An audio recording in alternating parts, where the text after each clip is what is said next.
Entre os dias 22 e 24 de junho de 2022, aconteceu o ciclo de debates O Mundo, Outro e Movimento, com a presença do jornalista uruguaio e educador popular Raul Zibek, que é autor de diversos livros publicados pela Consequência Editora.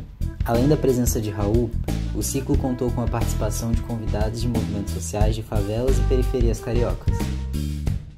O ciclo, homônimo ao subtítulo do livro Movimentos Sociais na América Latina, do referido uruguaio, faz referência a esse exemplar em que Raul, fazendo uma revisita a um texto escrito em 2003, partindo de uma autocrítica, faz uma retomada contextual e conjuntural em que essas lutas de diferentes movimentos sociais latino-americanos se situam.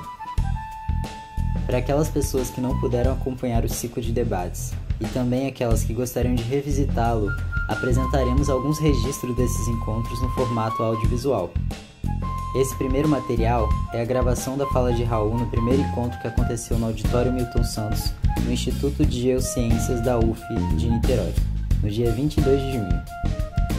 O debate levou o nome de Geopolítica, Crise Sistêmica e as Lutas Sociais na América Latina. Para contextualizar melhor esse encontro e o caminho que percorreu a conversa, apesar desse título com As Lutas Sociais na América Latina, a fala de Raul se orientou por questões elaboradas por discentes da disciplina de Blocos Mundiais de Poder, ministrada pelo professor Timo Bartol. A maior parte das perguntas direcionou a fala de Raul para abordar a questão da ascensão da China e seu atual papel enquanto uma potência mundial. Deixamos vocês com a fala de Raul. Em 30 anos, menos de 30 anos, China passou de 9% a 53%. Seguimos. Maiores fabricantes de carros do mundo. Na coluna da direita, ano 2000, China produzia 2 milhões de carros. Era muito detrás de Canadá, muito detrás de Espanha, de França, Estados Unidos, Japão e Alemanha eram os principais produtores. Agora, com a crise de 2009, 2008 nos Estados Unidos, China ultrapassa Estados Unidos mais do dobro. E a Alemanha é assim. Com esses quadros, quero dar a ideia da velocidade da ascensão de China. Em 2019, China produz 29 milhões de carros por ano. É mais que o segundo, o terceiro e o quarto juntos. É impressionante. Em muito pouco tempo, passou também nessa produção ao primeiro lugar. Bom, esse é um quadro que confirma o anterior. China está no topo desde o ano 2009 para cá. Mas também, esse quadro não se vê bem daí, não? É confuso. Mas também é importante a ascensão da Índia, que atualmente é o quarto produtor de carros. Agora vou falar em supercomputadoras. As supercomputadoras são importantes porque são produtores de uma quantidade impressionante de operações por minuto. Há supercomputadoras que são como esta faculdade, não? Assim de grandes. Então, a China, e agora não estou falando de produção bruta, no ano 2019, produzia ela sozinha 45% das 500 maiores supercomputadoras do mundo. Isso é muito, porque alguns anos atrás, no ano 2000, China praticamente não existia no mapa da produção de supercomputadoras.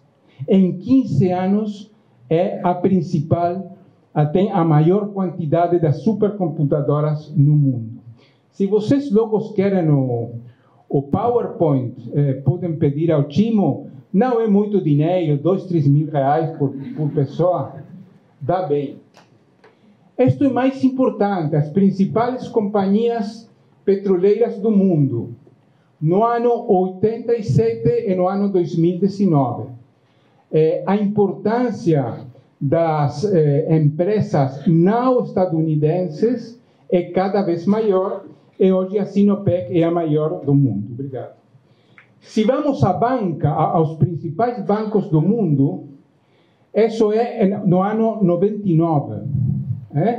Você olha, e são todos bancos dos Estados Unidos, Grã-Bretanha, Japão e Suíça. Há um de Espanha. 10 anos depois, já tem no topo 3 bancos chineses. E agora, 2020, os 4 principais bancos do mundo em depósitos, não, de dinheiro são da China. Por que o quadro da supercomputadoras e dos bancos? Porque China se fala que é a fábrica do mundo, que é. Mas também em outros campos é uma potência importantíssima. Bem? Patentes internacionais. Que são as patentes? Aí tem que dar aqui uma flechinha para que se mova. Você pode dar quando eu te diga. As patentes são a inovação no mundo. Esse quadro é muito importante. A inovação do mundo foi sempre Europa e os Estados Unidos, os países que mais inscrevem novos produtos na Organização Mundial de Patentes, que existe, que é a que tem a validação dos inventos, das invenções. Você compreende? Bem, vamos a começar. Ano 90. Isso se vai movendo, como bem, alguns países baixam, outros subem, Estados Unidos no topo, Alemanha importante, Japão importante, cresce. Até este momento, China não existe. São os 10 principais.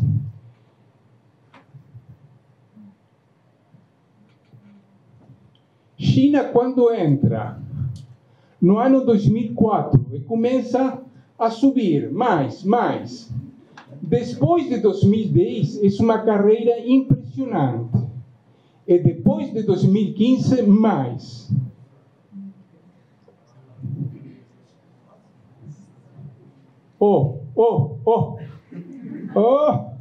Ganhou. Fim da carreira. Patentes, inovação industrial dos serviços, inclui a importância da inovação em inteligência artificial, por exemplo. A inovação está muito relacionada com as inversões em investigação, isso, não? Investigações do Estado que investiga pesadamente em inovação. E, finalmente, as forças, a Marinha de Guerra do Brasil, a Marinha de Guerra do Brasil, a Marinha, a quantidade de barcos que tem China e os Estados Unidos, no ano 2000 era 318 a 110, e agora supera China aos Estados Unidos. Bom, obrigado. Isso era uma passada muito rápida para confirmar o ascenso da China. O ascenso da China não é uma potência emergente. Foi uma grande potência até 2 séculos atrás e agora retorna a ser uma grande potência. Minha ideia é que o ascenso da China trastoca os equilíbrios mundiais e não vai a finalizar até que uma guerra importante, e provavelmente guerra nuclear, tenha uma validação da hegemonia chinesa ou não.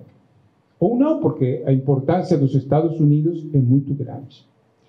Agora quero falar de outro tema, as vulnerabilidades de China, que tem e são importantes. Vou falar muito brevemente de 3 grandes vulnerabilidades que normalmente não se fala, comparando com Estados Unidos. Primeira vulnerabilidade, a geografia. Os Estados Unidos têm acesso aberto, sem problemas, aos dois grandes oceanos, Atlântico e Pacífico. Grandes quilômetros, muitos quilômetros de fronteira de costas, de fronteiras marítimas, e não tem problemas com Canadá. Com México tem alguns problemas, mas não são muito importantes. Migração, que é interessante para Estados Unidos, tráfico, que também é interessante para Estados Unidos, e assim. China, se vocês tivessem a possibilidade de olhar para um mapa da China, tem uma grande dificuldade marítima. Tem uma barreira de ilhas em tudo que rodeiam desde Japão até Taiwan. São ilhas que barcos da marinha de outro país podem impedir o comércio com China. Essa é uma vulnerabilidade muito forte. E tem o hinterland com Rússia e com Ásia Central, Cazaquistão, Mongólia e assim, é uma vulnerabilidade sim e não. Tiveram problemas históricos com Rússia, mas agora aparentemente estão resolvidos. A segunda vulnerabilidade é a água. China tem muito pouca água. Estados Unidos tem muita água. Por que falo da água? Porque a água é agricultura, alimentação, e China tem um problema grave na alimentação. Falo da água e deveria falar também de recursos naturais. Estados Unidos é um país que tem múltiplos recursos naturais, China não. China tem alguns recursos como as chamadas terras raras. Conhecem isso? São materiais novos, que estão na natureza, importantes para a fabricação da computação, da indústria militar e assim. Mas, outro caso, China é dependente das importações de petróleo, de hidrocarbonetos. Estados Unidos agora é um exportador de petróleo, por conta do shale gas e do fracking. Mas, olhem no mapa, busquem em site Google, o Estrecho de Malacca. É um estrecho na Indonésia de mais de 90, 100 quilômetros, onde passa a maior parte das importações de petróleo de China. Com 2 barcos de guerra podem impedir cortar esse tráfego. É uma vulnerabilidade importante, a geografia e os recursos naturais. E a terceira vulnerabilidade é a população. China são 1.400 milhões de pessoas. É muito, 7 vezes o Brasil. Mas essa população está muito envelhecida.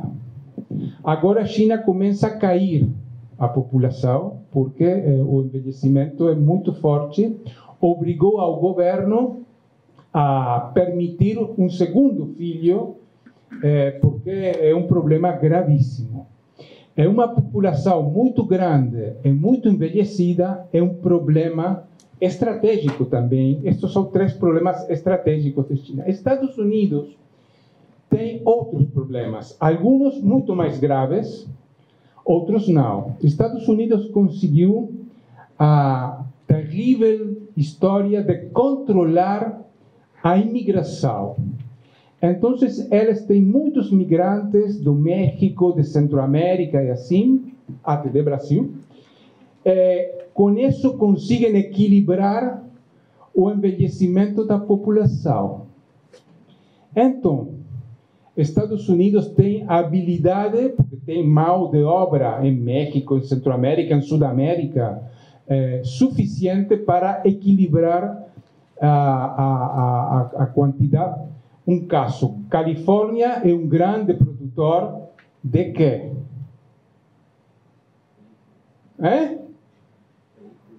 De películas, sim, mas de maconha. É um grande produtor de agrícola. Mas os trabalhadores não são americanos. São de Honduras, de México, de Guatemala, é assim. Um problema. Mas tem outro problema nos Estados Unidos, que não tem China, é a crise sanitária da população. Essa também é um tema para investigar. Todos os anos morrem nos Estados Unidos 100.000 pessoas por sobredoses de produtos de cocaína. Que não é a cocaína que vende o tráfico também, mas são produtos legais da farmácia para combater o dor. Toda essa população de cinturão de ferro, de ferrugem, que é pessoas de 40, 50 anos, perderam o trabalho, essas pessoas agora não podem caminhar. Caminham 50 metros e não podem, porque tem problemas físicos, psicológicos muito fortes. A indústria farmacêutica, que é brilhante, lançou nos anos 2000 uma palavra de ordem. Não ter dor é um direito humano. E começou a fabricar opioides, derivados do ópio, que calmam a dor. Mas as pessoas ficam dependentes do ópio. Logo, para conseguir o ópio, terminam morrendo 100.000 pessoas. A população dos Estados Unidos tem uma fissura, uma ruptura interna muito forte, que a China não tem até agora. Bem, essa era sobre a questão geopolítica. Mas gostaria de falar, que hora tem? Gostaria de falar alguns minutos de... Que hora? 7h37. Tenho 10 minutos para falar.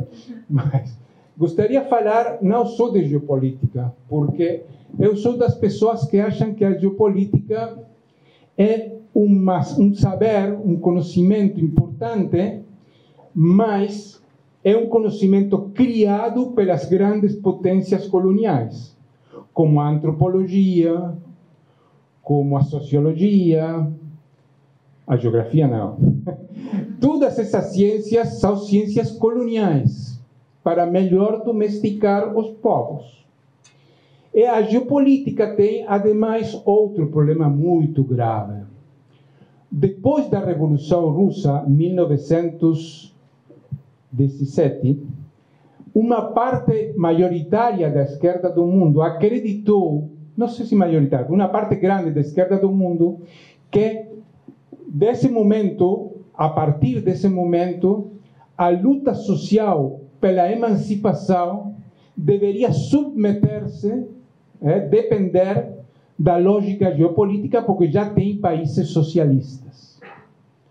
Então, tem uma dupla dinâmica.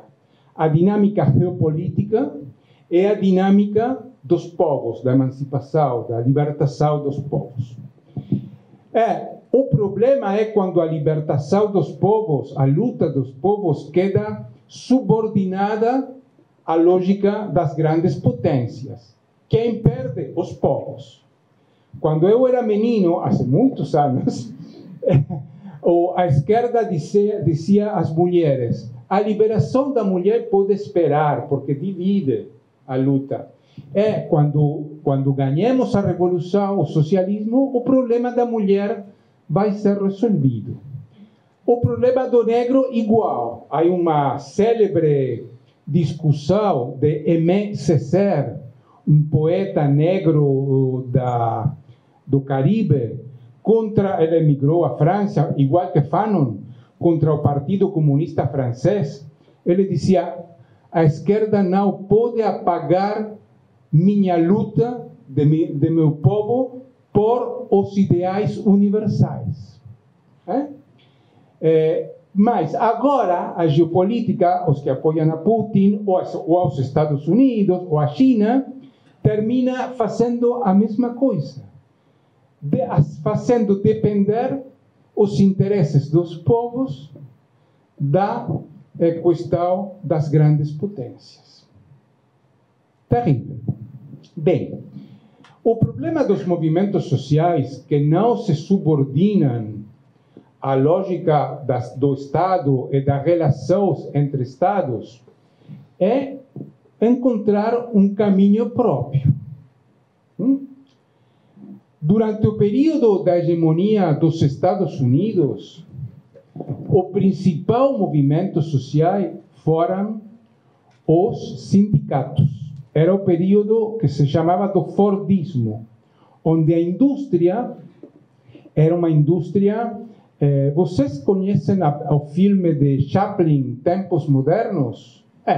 Era a indústria de muito trabalho manual, a cadeia de montagem, e isso foi o obreiro de massa, produção em massa e operário de massa. Todos os operários faziam um trabalho manual importante. E os sindicatos representavam os interesses dos trabalhadores. Depois, quando começa a caída dos Estados Unidos e a nova situação de caos sistêmico, não temos um movimento central. Temos muitos movimentos e nenhum movimento é mais importante que outro. Eu não poderia dizer que o movimento de mulheres ou de LGBT é mais ou menos importante que o movimento negro, ou que o movimento camponês, ou que os movimentos indígenas. São diversidade de movimentos que dialogam, muitas vezes não dialogam, mas têm defesa como individual, como movimentos de seus interesses, em alguns momentos articulação. Então, o que vai suceder com uma provável hegemonia da China com os movimentos? Não sabemos.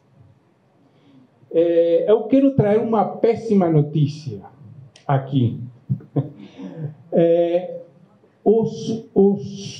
As 3 datas que todas as pessoas de esquerda celebram no mundo são o 1º de maio, é o Dia dos Trabalhadores. O 8 de março, que dia é? O Dia das Mulheres. E o 28 de junho, o Dia do Orgulho Gay de LGBT. As 3 datas nasceram nos Estados Unidos. O 8 de março é também simultaneamente em outros países. Mas o terrível imperialismo yanqui criou, não o imperialismo, dentro dos Estados Unidos nasceram esses 3 grandes movimentos. Esses 3 grandes... o movimento negro também nasceu nos Estados Unidos, nos anos 60, não? Com Malcolm, com Martin Luther King e outros, não? Panteras Negras. Assim. Então, a hegemonia dos Estados Unidos e antes a hegemonia britânica foi o período onde se criaram novos movimentos. Eu pergunto, que movimentos podemos pensar que nos relacionam com a China? Não estou defendendo o imperialismo yanqui. Estou fazendo-me uma pergunta, porque a cultura chinesa não é uma cultura onde os movimentos têm uma tradição emancipatória importante. Essa é uma péssima notícia. Se vocês estudam um pouco a história da China, a importância do imperador, dos mandarines, a importância da sociedade civil, verá desfasagem muito importante contra a sociedade civil. No século XX, a partir do princípio do século XX, isso mudou. Mas depois da Revolução de Mao, volveu a aplastar. Se diz aplastar? Quando você... Amassar? Bom, foi amassado o movimento emancipatório. Agora não tem em China... Quando você abafar, esmagar. Abafar. Apagar, abafar, cooptar, impedir. Não tem movimento de mulheres, é uma cultura muito patriarcal, muito. Vocês olham para a prensa da China, são todos homens com gravata negra, tudo de negro, terríveis, grandes, de mais de 50 anos. É uma classe mandarina, uma classe de poder estatal. Não tem movimentos indígenas, tem uma minoria muçulmana que não é da maioria Han, que é a maioria étnica da China. E não tem muitas greves, mas não um movimento operário, que é diferente. Você pode ter muitas greves, muitas manifestações, mas não ter movimento. Movimento é uma continuidade na organização. Então, essa é uma pergunta aberta, não tem resposta. Se tivesse resposta, não faria pergunta, não? Então, acredito duas coisas para finalizar. Neste momento, para os movimentos sociais, não há um modelo novo de movimento. Não há.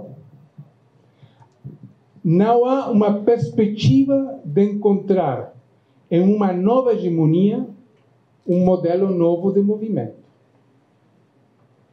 Acredito que os movimentos serão muito setorializados. Isso não é mau. Movimento de mulheres, de negros, de indígenas. Mas se você estuda o feminismo negro, tem muitos grupos do feminismo negro diferentes. Isso é mau? Não. O que quebrou é a ideia de unidade, a ideia de homogeneidade do sujeito coletivo e a ideia de hegemonia, a ideia de Gramsci, que era um teórico italiano. Unidade, homogeneidade e hegemonia. Isso é consequência da quebra do Estado. Porque a unidade, a homogeneidade e a hegemonia são reflexos estatais. E hoje o Estado não pode controlar completamente a população. Nem completamente nem nada. Não pode controlar. O Estado tem muitos limites. Bolsonaro é produto dos limites do Estado. Não é terrível, mas é produto disso. Não é a causa. E, finalmente, temos experiências fortes na América Latina, muito fortes, de lutas de baixo, como o caso do zapatismo, mas que não são modelos, nem pretendem ser modelos. São inspirações, como a luta das mulheres. Agora temos em Colômbia um movimento de mulheres negras muito importante. Francia Márquez é produto, não causa desse movimento. Nunca é causa uma pessoa. Como Malcolm X é produto de um movimento. Não pode ser a causa. Então temos uma situação muito preocupante, mas muito interessante também. Muito obrigado. Agora vamos a falar um pouco.